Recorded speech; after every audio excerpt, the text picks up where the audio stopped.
I was driving home from my parents' house in the hill country of Texas.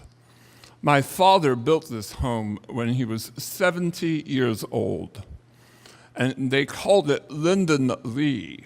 And as I was driving away, I looked back, and there's a beautiful veranda on the second floor, and I said, "Hey, kids, I bet you Nanny and Papa have been naked up on that porch." Now, I feel with the amazing progress and advancement in the last 25 years in parenting, I've got to defend myself. I come from a family of storytellers. We love to tell stories. We love to hear stories.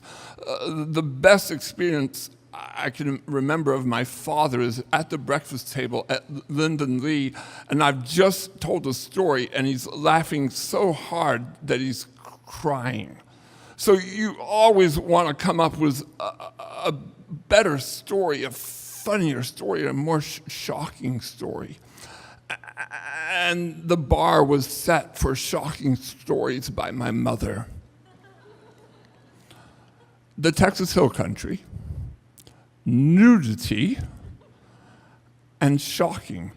You'd be forgiven if you thought that my parents were elderly hippies, but they were the furthest thing from that. My mother was a 6-foot-tall British woman, a commanding presence, a visage, austere visage, but a great sense of humor. One of her shocking stories, I'm driving now back again from Linden Lee. This time my niece is in the car with me, and she's about 25, and she goes, "Uncle Mike, Nanny told me a story, and I just can't believe it." I said, "Well, what was it?" She goes, "We were in the hammocks, and Nanny said that before she married Papa, she was engaged to this British guy, and her fiance took her to the Bahamas, and they didn't have sex. How can that be?" And I said, "Well, you know, a British woman of the 1940s is probably closer to a Jane Austen character than to us. Sex is a currency. You spend it wisely." And I said, "Well, let me tell you my story." So I told her my story. I said, "Nanny told me when I was about your age," she said, that when she first married my father, she didn't love him. She said, well, she wasn't in love with him. She said he was tall and handsome, and he was an American. She loved American movies, Gary Cooper and Humphrey Bogart. She said he was rich. He had been an engineer in Venezuela for 15 years before she got there. But she said the most important thing was that he was head over heels in love with her.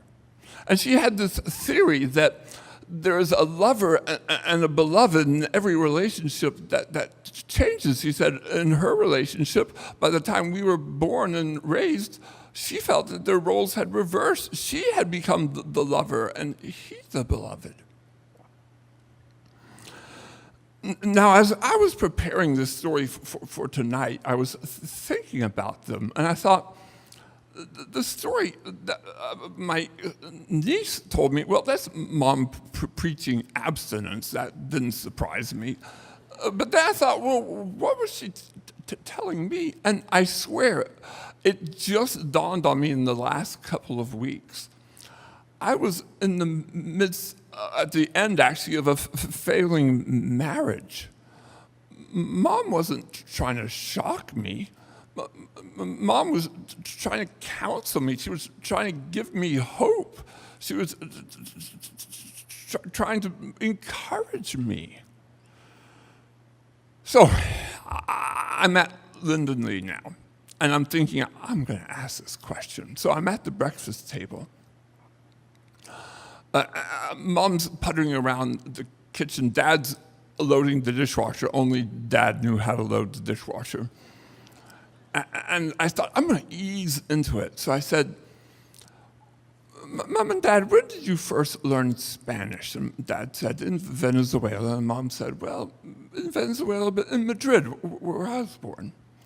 I said, "Dad, have you ever been in a fist fight as an adult? And Dad said, no, he boxed in the Navy. He'd been thrown in jail twice in Venezuela.